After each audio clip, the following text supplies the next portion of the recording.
और कंपनी का नाम है AWFIS स्पेस सॉल्यूशन। अब पढ़ने में और आपको अगर प्रोनाउंस करने में मुश्किल आ रही है तो बोल दो ऑफिस समझ लीजिए। ऑफिस स्पेस सॉल्यूशंस दिसंबर 2014 में इस कंपनी की हुई थी शुरुआत, और सेंटर्स की संख्या के लिहाज से देश की सबसे बड़ी फ्लेक्सिबल वर्क स्पेस सॉल्यूशन देने वाली ये कंपनी है, जो मेरे पास दिसंबर 2023 तक के आंकड़े उसके मुताबिक इंडिविजुअल स्टार्टअप्स और साथ ही एसएमईज, बड़े कॉरपोरेट्स, एमएनसीज को वर्क स्पेस देने का कंपनी करती है कारोबार। देश के 16 टियर 1, टियर 2 और बाकी सारे शहरों में ये कंपनी मौजूद है, और 2300 से ज़्यादा कंपनी के पास हैं कस्टमर्स। आइए पहले इशू की जानकारी आपको दे दूं। 22 से लेकर 27 तारीख तक ये है डेट्स जिसके लिए इशू खुला है। 22 कल है, कल इशू खुलने वाला है। प्राइस बैंड 364, 383, 364 से 383। अगर आप सिंगल लॉट की एप्लीकेशन करना चाहते हैं 39 शेयरों के लॉट में आप अप्लाई कर सकते हैं। इशू साइज में बता देता हूँ, 128 करोड़ का है फ्रेश इशू जो पैसा कंपनी के पास जाएगा, और ऑफर फॉर सेल यानी कि जो एग्जिस्टिंग इन्वेस्टर्स हैं जो बेच रहे हैं वो है 471 करोड़ के आसपास, यानी कि टोटल साइज हो गई आपकी इशू की 600 करोड़, और मार्केट के अपर बैंड पर 2660 करोड़ के आसपास का। एक बेहद खास मेहमान मेरे साथ हैं इस वक्त हमारे स्टूडियो में, कंपनी के चेयरमैन और मैनेजिंग डायरेक्टर अमित रमानी साहब। अमित जी ने जून 2015 से इस कंपनी की बागडोर संभाली एमडी के तौर पर। School of planning and architecture नई दिल्ली से बैचलर्स की डिग्री हासिल की है। अमेरिका से आपने वहाँ से भी आर्किटेक्चर की मास्टर्स की डिग्री हासिल की है। कॉर्नेल यूनिवर्सिटी अमेरिका से साइंस में मास्टर्स किया है। रियल स्टेट और वर्कस्पेस सॉल्यूशंस में 20 साल से ज़्यादा का लंबा गहरा अनुभव है रमानी साहब का। रमानी साहब बहुत बहुत स्वागत है आपका। नमस्कार, धन्यवाद सर स्टूडियो में आने के लिए। सबसे पहले सर ये सवाल मेरा नाम पे ही है, AWFI ऑफिस ही है ना? हाँ जी। तो सर ये मुझे बताओ, सारे स्टार्टअप मैंने देखा बहुत सारे, वो स्पेलिंग बिगाड़ के क्यों लिखते हैं नाम? मतलब अलग तरीके जैसे हम साइन करते हैं, हमारा अच्छी खासी हैंड राइटिंग होगी लेकिन साइन करेंगे तो अपनी हैंड राइटिंग बिगाड़ेंगे, राइट? लेकिन वही साइड है। सो स्टार्टअप में मैंने कल्चर देखा, कूल लिखना होगा KOOL लिखेंगे, क्योंकि क्या क्या इसके पीछे क्या लॉजिक क्या है? देखिए, AWFIS अगर आप OFFIC थिजोरस में देखेंगे तो उसकी pronunciation is office, right? So office is the new office, and awesomeness भी डिलीवर करते हैं तो उसके लिए भी मुझे लगा ही ऑसम ऑफिस ऐसा करके कुछ मिला है क्या? Correct, right. सर मैंने थोड़ा वो संधि विच्छेद करके देख लिया। Awesome office. अच्छा सर बताइए, करती क्या है आपकी कंपनी, क्या बिजनेस मॉडल है? सो अनिल जी, जब हमने शुरू की थी कंपनी तो फोकस था कि भाई इंडिया में एक क्वालिटी वर्क प्लेस इंफ्रास्ट्रक्चर मिले और एक अफोर्डेबल प्राइस पे मिले। पर जब हमने देखा तो प्रॉब्लम 3 गुना थी। एक तो फ्लेक्सिबिलिटी, लोगों को एक दिन के लिए चाहिए या 5 साल, एक सीट या 100, उनकी चॉइस होनी चाहिए। सेकंड, जो ग्रोथ और इंफ्रास्ट्रक्चर इस कंट्री का था वो मिसमैच में था, राइट? सो कम्यूट टाइम बढ़ रहे थे तो लोगों को जगह अपनी ऑफिस स्पेस घर के पास चाहिए थी, तो एक्सेसिबिलिटी और नेटवर्क बड़ा इंपॉर्टेंट था। जब हमने शुरू किया था हमारा गोल था कि भाई 15 से 20 मिनट के ड्राइविंग डिस्टेंस पे, राइट, हर सिटी में हमारा एक ऑफिस हो। अच्छा। और तीसरा था ईज ऑफ यूज़। भाई आपने अगर एक 25-50 सीट का ऑफिस सेटअप करना है तो उसमें कोई डिफिकल्टी नहीं होनी चाहिए, प्लग एंड प्ले अवेलेबल होना चाहिए। बट जो बड़ी अपॉर्चुनिटी थी एनएलजी, वो थी सप्लाई साइड पे। ग्लोबल मार्केट्स में देखेंगे तो 90% जो है वो इंस्टीट्यूशनल लैंडलॉर्ड्स मैनेज करते हैं कमर्शियल रियल एस्टेट। इंडिया में सिर्फ 25% हैं। 75% जो हैं वो हैं HNIs, फैमिली ऑफिसेज और स्मॉल टियर डेवलपर। करेक्ट। तो हमने कहा इनके साथ पार्टनर किया जाए, बिकॉज ये लोग मार्केटिंग और लीजिंग टीम्स नहीं होती इनके पास। तो हम अपनी मार्केटिंग लीजिंग लेके आएंगे, हम अपनी capability to bring the client लाएंगे और ऑपरेशनल एक्सेलेंस लाएंगे, राइट? तो हमने एक स्ट्रैटेजी बनाई जिसे हमने बोला मैनेज्ड एग्रीगेशन, राइट? और उसके करते हमने लैंडलॉर्ड्स को अप्रोच किया और उनसे बोला कि जो नई कीमत लगानी है फिट आउट की तरफ वो आप लगाइए, ठीक है, और हमारे को एक MG फ्री पीरियड दीजिए, बिकॉज जो बिजनेस है उसमें ऑक्यूपेंसी में बिल्डअप में टाइम लगता है। तो ऐसे करके हमने उनके साथ पार्टनरशिप शुरू करी और 2 चीज़ें सॉल्व करी। एक तो एसेट लाइट बना दिया बिजनेस, और दूसरा जो डिमांड और सप्लाई का मिसमैच था जिसके करके ग्लोबल कंपनियों में काफ़ी चैलेंज रहा, कोवर्किंग कंपनीज में, हमने उसका रिस्क पूरा मिटिगेट कर दिया। आज फास्ट ट्रैक करें तो 169 सेंटर, राइट, 1,05,000 सीटें, 16 सिटीज़, 52 माइक्रो मार्केट्स में हमारा प्रेजेंस है। तो समझिए सर, जैसे मेरे पास में रियल एस्टेट है, मेरे पास में कमर्शियल स्पेस है, हाँ जी, ऑफिस की खाली पड़ा है सब, हाँ जी, ठीक है। अब मैं आपके पास आता हूँ तो आप मुझे कहेंगे भाई देखो अनिल, ऐसा है कि इसको बना दो ज़रा थोड़ा अच्छा सा ऑफिस जो भी फर्नीचर वगैरह करना है कर दीजिए और फिर मुझे दे दीजिए, मैं इसको रेंट पे लगा दूंगा, मैं ही मैनेज करूँगा, कस्टमर भी मैं ही लेके आऊँगा, सारा डॉक्यूमेंटेशन वगैरह जो भी करना है मैं करूँगा, और रेंट पे लाना करना, प्रॉपर्टी मेंटेन, ये काम आप करते हैं। तो एक सिर्फ डिफरेंस है, जो फिट आउट है वो भी हम लोग करेंगे, अच्छा, वो भी बिकॉज आज अच्छा, आप मुझे देना है, करेंगे आप? हाँ जी, खर्चा आपको देना है, मैं करूंगा मैं, और because आपको क्या मिलेगा? फीस? मेरे को मिलेगी फीस, उनको मिलेगा प्रॉफिट फीस फीस आपको दोनों से मिलेगी, मुझसे भी, जो कस्टमर है उससे भी?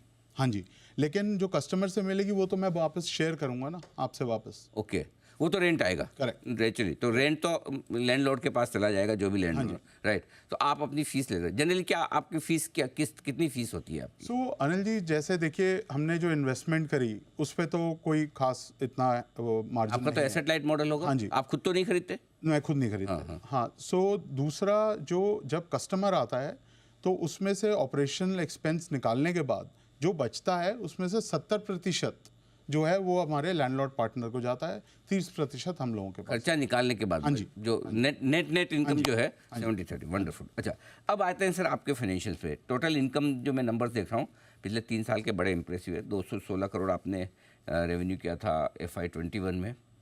FY23 566 करोड़ पहुँच गए। इस साल 9 महीने के जो नंबर से 600, ऊपर सब बढ़िया है सर, थोड़ा नीचे अभी तक प्रॉफिट आया ही नहीं है।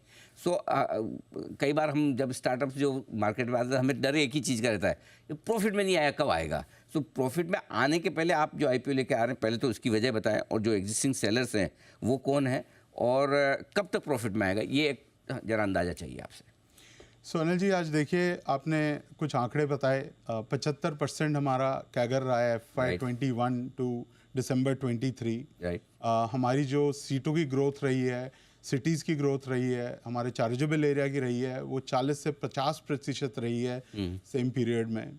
आज की डेट में अगर आप देखें तो सबसे बड़ा प्लेटफॉर्म है, 2300 प्लस कस्टमर्स हैं हमारे पास। सर उसमें कोई डाउट ही नहीं है, वो तो वो दैट इज गिवन। अगर आप हमारा दिसंबर का नंबर देखेंगे 9 महीने का, 616 करोड़ है। उस पे अगर आप FY21 से लेके आज तक का चेंज देखेंगे तो 20% नेगेटिव था, वो आज 3% है सिर्फ। और वो भी अगर आप एक्चुअल नंबर में देखेंगे तो वो नेगेटिव 18 करोड़ है। राइट। जो आप आंकड़े जो इम्पोर्टेंट है हमारे लिए, एक तो एबिडा मार्जिन 195 करोड़ का हमारा एबिडा मार्जिन है। उसके बाद cash EBIT, which is the real reflection कि भाई कितना कैश हमारी कंपनी में आ रहा है, इज 67 करोड़ का हमारा कैश एबिट है। ओके। तो आप ट्रेंड तो देख ही रहे हैं। एंड लेकिन कैश एबिट आप बता रहे हैं, वो बात ठीक है, लेकिन कैश फ्लोज आपके इस 9 महीने में ही पॉजिटिव हैं फर्स्ट टाइम। पिछले 2 साल में नेगेटिव रहे हैं। तो कैश फ्लोज क्या अब माने कि परमानेंटली पॉजिटिव रहेंगे, या इसी तरह से कभी ऊपर नीचे हो सकते हैं? अनिल जी, मैं फ्यूचर पे कमेंट एग्जैक्टली नहीं कर पाऊंगा, बट हमारा जो पास्ट है वो रिफ्लेक्शन है कि हम कहाँ पे पहुँचे हैं और कहाँ जा रहे हैं। तो क्लियर मार्जिन्स की बात करते हैं। EBITDA मार्जिन्स आपके FY21 में 42% है, जो घटकर 31% के आसपास है। ये कंटिन्यूस डिक्लाइन हो रहे हैं, नीचे आ रहे हैं, क्या वजह, और क्या रीजनेबल लेवल्स हैं जो आप समझते हैं कंपनी के मार्जिन्स जहाँ हो सकते हैं, रह सकते हैं? सो अनिल जी, वो 42% एक अनोमली थी जब हम इंडियन गैप से इंड AS में गए थे। ओके। तो जो स्टेबल स्टेट मार्जिन है वो आप 32-31% जो अच्छा 30%, 31-32% जो है, that is a stable state margin. Operating leverage जरूर आएगी, ऑपरेटिंग एफिशिएंसी भी आएगी, बिकॉज स्केल अप हो रहा है बिजनेस। और आज हम, एज मैंने आपको बताया, 16 सिटीज़ में हैं, 3 और सिटीज़ ऐड कर रहे हैं, गुवाहाटी, विजयवाड़ा एंड लखनऊ।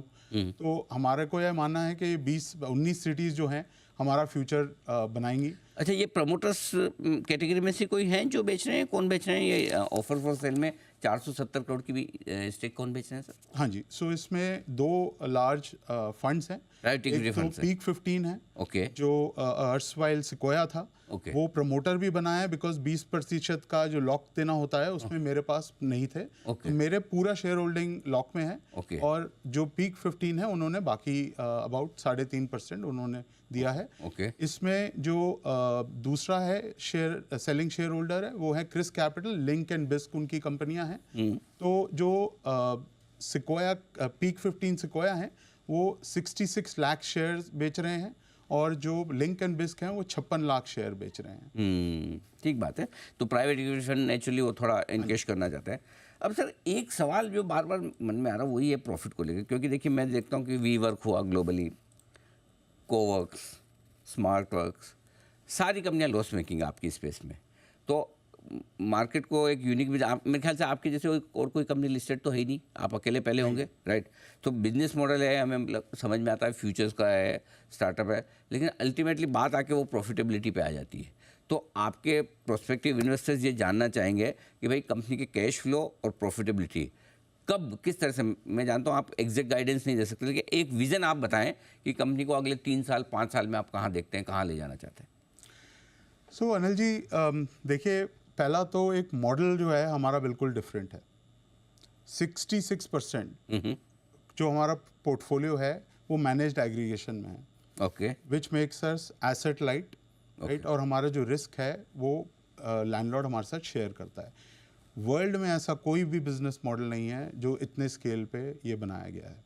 और इसमें हैं ज़रूर और इंडस्ट्रीज़, जैसे हॉस्पिटैलिटी में प्रूवन मॉडल है, Correct. FOCO franchise owned company operated QSR में प्रूवन मॉडल है, बट कोवर्किंग में प्रूवन मॉडल नहीं है। तो पहली बात तो हम तो बिल्कुल अलग, आपने एकदम अलग बिजनेस मॉडल, अलग business बाकी model जो वी वर्क स्मार्ट वर्क अगर आप पूरा स्ट्रेट लीज करते हैं, जैसे आपने कुछ ग्लोबल प्लेयर्स के नाम लिए, अगर आप पूरा स्ट्रेट लीज करते हैं, मैं आपसे कंप्लीटली मानता हूं, बिकॉज हमारे पास लोग फ्लेक्सिबिलिटी के लिए आते हैं, राइट? जो डिमांड है वो हो सकता है 1 दिन की हो, अगर लकी है तो 2 साल की होगी, राइट? बट हम तो 5 या 6 साल के लिए लीज करते हैं। तो क्लियरली आप जो बोल रहे हैं मैं आपकी बात मानता हूं, बट हमारा बिजनेस मॉडल डिफरेंट है।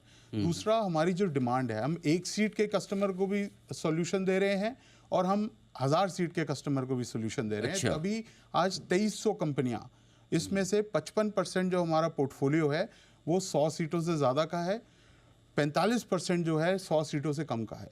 इंडिया की बहुत लार्ज प्रतिशत जो डिमांड है वो लेस देन 100 सीट्स है, जिसमें हमारा सबसे स्ट्रॉन्ग ब्रांड है आज की डेट इस कंट्री में। तीसरा, नेटवर्क।